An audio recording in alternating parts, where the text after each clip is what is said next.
Aloha kako. Greetings from the Hawaii Literary Arts Council. Mute your microphones as we begin, just in case there's any background noise. Starting with some remarks about HLAC. It was founded in the 60s as a nonprofit organization to support activities and the projects of Hawaii's writing community. Over the decades, HLAC has supported numerous readings, publications, workshops, programs in schools and prisons, and other events.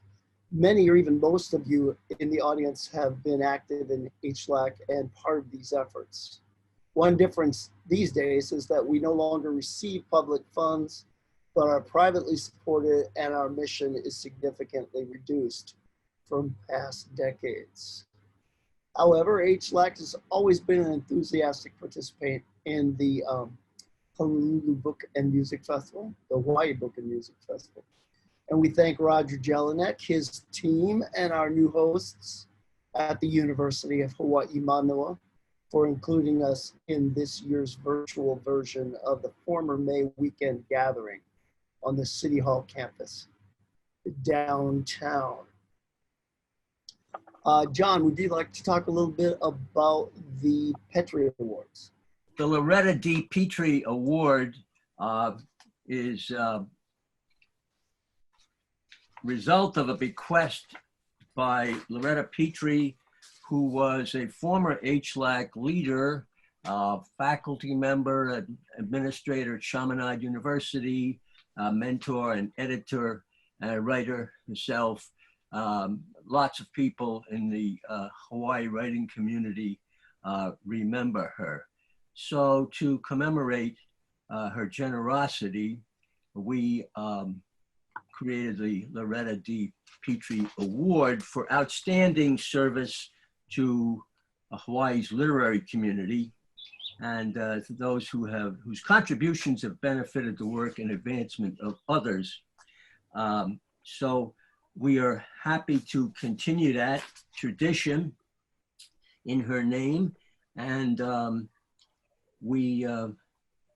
going to make and introduce our first introducer of our first Petrie Award, and that is Jean Toyama, who is a professor emerita and distinguished academic career, who's written poetry, short stories, and was a Cades Award winner last year.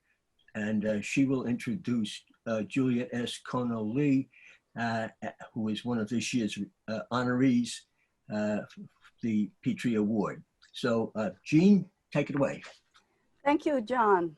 Hello out there. Even though this is rather a weird way of doing this, I'm very happy to be here today as part of HLAC's award ceremony. I knew Loretta Petrie and am happy that she is remembered in this way. She always had a ready word of encouragement for me, and I think it's fitting that Juliet Kono Lee today received the Loretta Petrie Award for her efforts to foster the work of other writers in our community.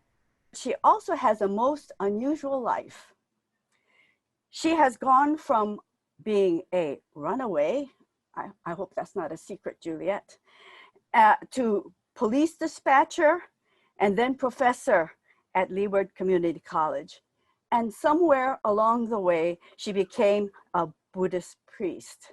I don't know how she does all of that. And to become a priest, she had to shave off her hair.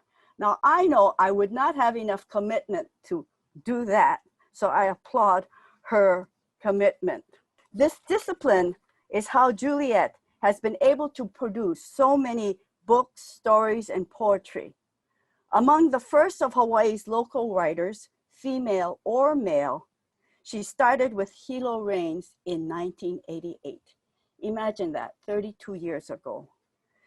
She then followed with Tsunami Years, Ho'olu'u Park, and The Pepsodent Smile. She also wrote children's books, The Pancake Place, The Bravest Opihi, and A Day on the Cyclo, which is published by McGraw-Hill.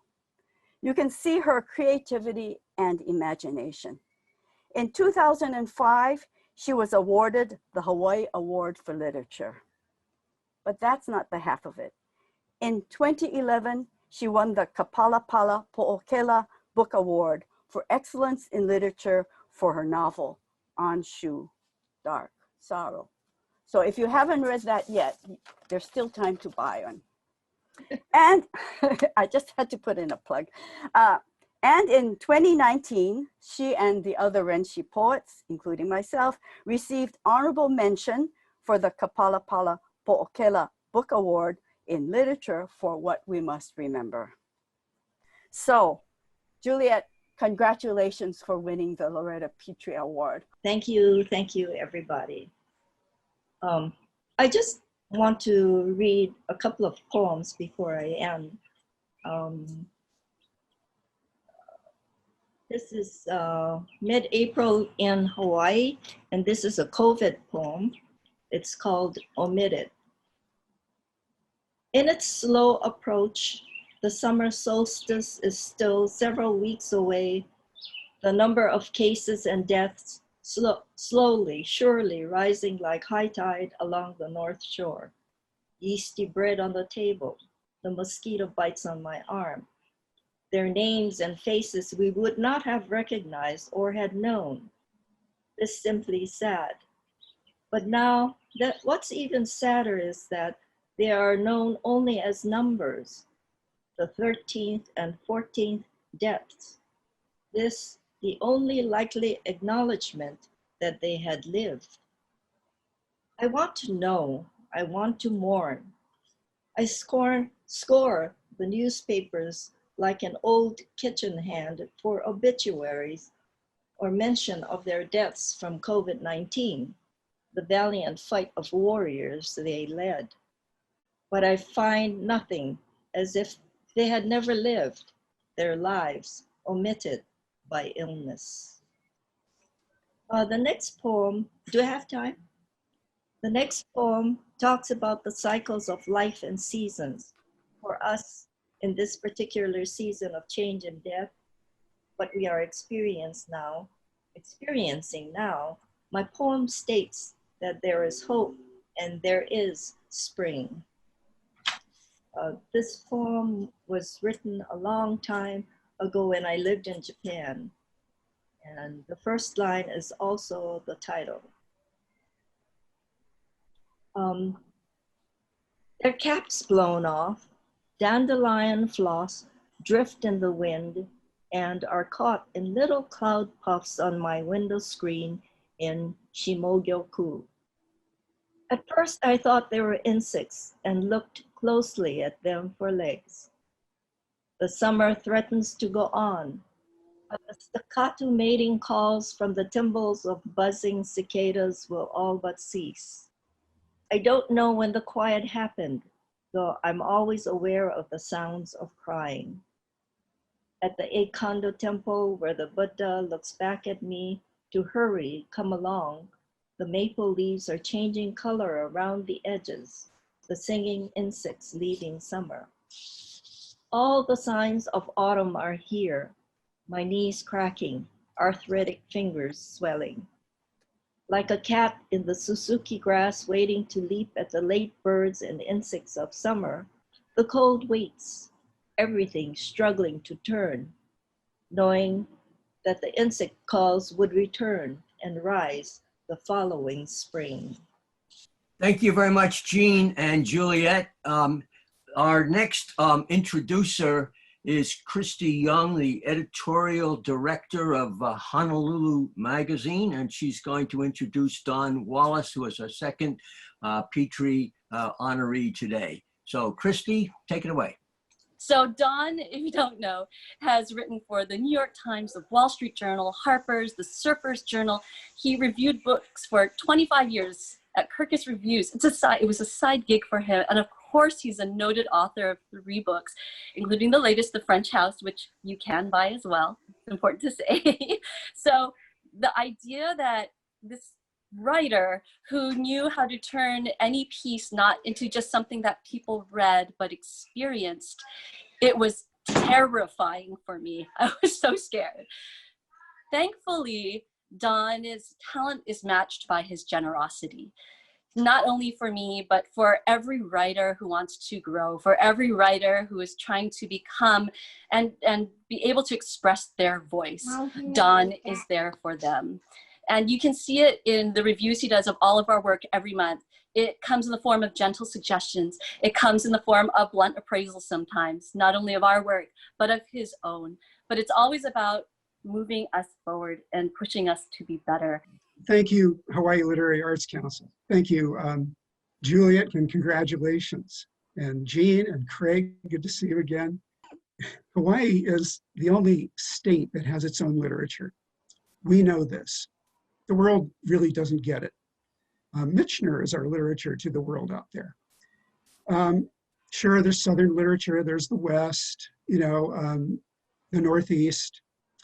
We have our Native Hawaiian literature as a separate entity in our foundation, but we've really been brewing up something here that's very dense and diverse.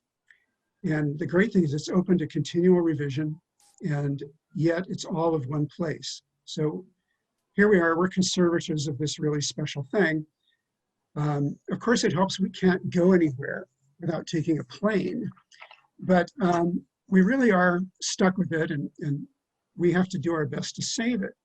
And we all know as writers that we're terribly endangered. Maybe we don't have COVID and we're lucky. There are worse things to be than an endangered writer. But, Hawaii, everyone has 2 jobs. There are no bookstores. We have to shop and, something in the bottom of Ala Moana and way over in Kailua. But, we're really crippled as readers, as writers. So we have to pull together. We have to make our own community. And that's what's made it a great community over the years. We got writers. We don't have enough readers. We actually rank the lowest among states in the union per capita reading. We're a very diverse place. It's hard to get audiences when you have so many communities. I think that the thing that we need besides places to publish are reviews of Hawaii writing. As someone who writes a lot of reviews, and I know how the log rolling New York book scene works. I'll write a review of your book, you write a review of mine. We don't have that going on here. We writers need to review, not just wait for grandpa or your best friend or Santa Claus to write you a review. Writers, we should be reviewing each other. So I'll close by saying, let's keep Hawaii talking about books. I want to thank everyone. And let's go out and start something. I've had the opportunity to meet Scott in person, and I've become a diehard fan of his creation, the Detective Francis Sheik Yoshikawa. And I'm thrilled because of the advancement of technology. I can speak to you from my home to introduce him as the recipient of the Cades Award. His debut mystery, Kona Winds, brings a hidden Hawaii to diverse readers, including those on the mainland, of us on the mainland, who have little idea of what the islands were after World War II, before statehood. It has the grit of a Raymond Chandler novel, the moral center of Sam Spade, and the rhythm of Nisei in Hawaii. Through Sheik, we can smell the senko on the butsudan in a dead woman's family's home, go into Liberty House and do some investigating, and eat furikake encrusted musubis at a local okazuya before going into the Honolulu police station. Thank you, Scott, for bringing Sheik to us, and I hope this recognition will bring more readers and more books penned by you. I know Red Dirt is coming. And without further ado, here is one of this year's Cades winners, Scott Kikawa. What I would like to do is I would like to read the prologue from my debut novel, Kona Winds. Juliet Connolly, one of the honorees of the Petrie Award today, was my editor, as was Jean. And Juliet brilliantly advised me to break off part of my first chapter and turn into a prologue and help me craft that prologue. And it has become my favorite part of the book. So I'll read it for you now, and forgive me, I'll do it in the signature monotone, detective monotone voice. So here is Prologue to Kona Winds. Each of us bears his own hell. I remember that from between naps during a classical lit lecture. Virgil, Dante's tour guide in the netherworld. In the space of a few days in a single week, I was to play Virgil to a handful of doomed souls, lighting their way to their personal hells with a big fat neon parking garage arrow. I'm a homicide detective in Honolulu, a pretty place that can feel like one of the burning rivers of Dante's Inferno when the Kona Winds announce their presence. Ika olelo no keola, ika olelo no kamake. In words there is life, in words there is death. The old Hawaiians knew what they were talking about, and they must have known something about the shit that comes out of the mouths of homicide detectives.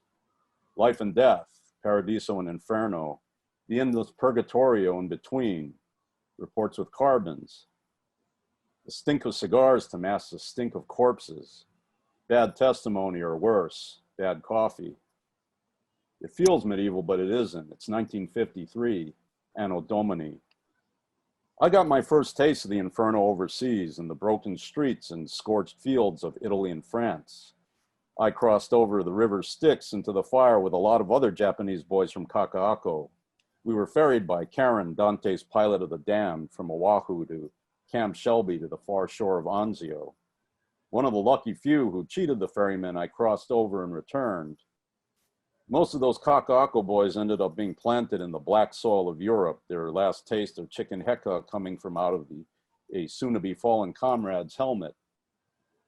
I went back to my mother's heka with a healthy side of monku and shibai served up by my older sisters. I devoured it all and for the first time did so gratefully. I hung around for a few weeks until the novelty of having survived wore off and used the GI Bill to head for New York.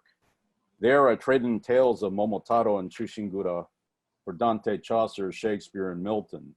If I wax poetic, it's only because the only good my course of study ever did me was to put all those dead bodies and dead feelings into context. I killed people in the war. I had firsthand experience in producing corpses while avoiding becoming one.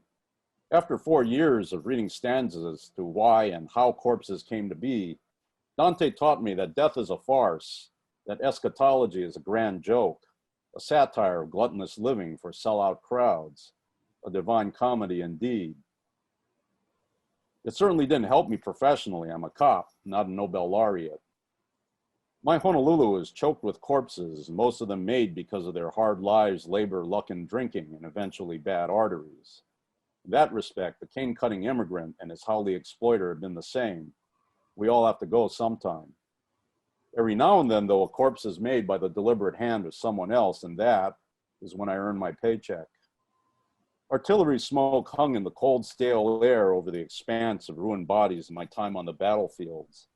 Those sooty little death clouds swallowed me home and became the smoke of cheap cigars over the chalk outlines of discarded lives in the forgotten corners of Honolulu. Always there, it got into my eyes and hair and reminded me that hell or paradise was just around the corner from purgatory. I slogged through, and if I wasn't careful, I could turn that corner before I wanted to. Thank you, and I hope that was on time. Thank you, Scott. I'm going to bring Craig Santos Perez on. Good to see you, Craig. I've been looking forward to hearing Joe read for us, especially Urgency Test, which I think is a really funny poem, especially these days and the days of the pandemic. But this is my friend Craig with Joe's remarks. He is a professor in the English department at the University of Hawaii, Manoa. He is the director of the creative writing program. He teaches creative writing, eco-poetry, and Pacific literature. He's the co-founder of Ala Press, co-star of the poetry album Undercurrent, and author of 5 books from the Unincorporated Territory series of related poetry volumes. A finalist for the LA Times 2010 Book Prize for Poetry, winner of 2011 Penn Center USA Literary Award for Poetry. Can you tell we're running out of time? And a winner of the 2016 Eliot Cades Award for Literature, and many more accolades that certainly I have no time to do right now. So I'm going to give it to Craig, and I will remind us all, this thing runs out in 6 minutes, so we may just end up with Craig speaking, okay? All right, thank you all for coming. Craig. I'm honored to be here today to present this award to Joe and to read remarks on his behalf.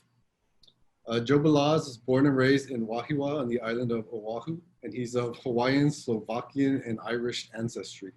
He's the author of multiple books, as well as the editor of omānoa, an anthology of contemporary Hawaiian literature. His writing, visual poetry, and artwork have been published in national and international journals and anthologies. Throughout his career, he has passionately advocated for Hawaiian and Pidgin literature. Joe's newest book, Pidgin Eye, features 35 years of his Pidgin poetry. In this book, he honors the beauty, strength, and complexity of Hawaii and the voices of its peoples. Throughout, Balaz's philosophical lyricism tightly weaves history and humor, aloha aina and protest, the spiritual and the everyday. Joe currently lives and writes in Cleveland, Ohio, which I'm not sure, maybe is the 10th Hawaiian island, perhaps. We wish he could be here today. Actually, the English department, we planned to bring him back home in September, but we had to cancel due to the pandemic, but hopefully we'll be able to bring him out next year. Anyways, Joe was kind enough to send me his words, which I will now share with all of you. Quote, "There are going to be a lot of cliches in these first lines because that's how it is on occasions such as this. Family and friends are at the utmost. I also like to thank all the fellow writers, editors, journalists, journalists, artists, filmmakers, musicians, and all other people in different professions in the creative process that I have worked with over the years. It was always a pleasure as well to share and talk to members of various public audiences about not only my work, but the work of other creative artists as well. It was and is always interesting to hear their opinions. It is a lifetime joy for me to add to Hawaiian literature, literature of Hawaii, and literature of the Pacific Islands. From the ancient Hawaiian chants that were passed down by unknown oral poets, to all of the literature that has been written since by Hawaiians and all other ethnic people living in Hawaii. Our collective literature is rich in tradition, and its future will be bright and prolific. The literature of Hawaii is equal in status with all other literatures of the planet. May all of our writers in the present and those that will follow continue to create works that will add to its growth and long-lasting appreciation. Aloha to all of you, and thank you for the kind honor bestowed upon me." End quote. Joe Balaz, Eliot Cades winner 2020.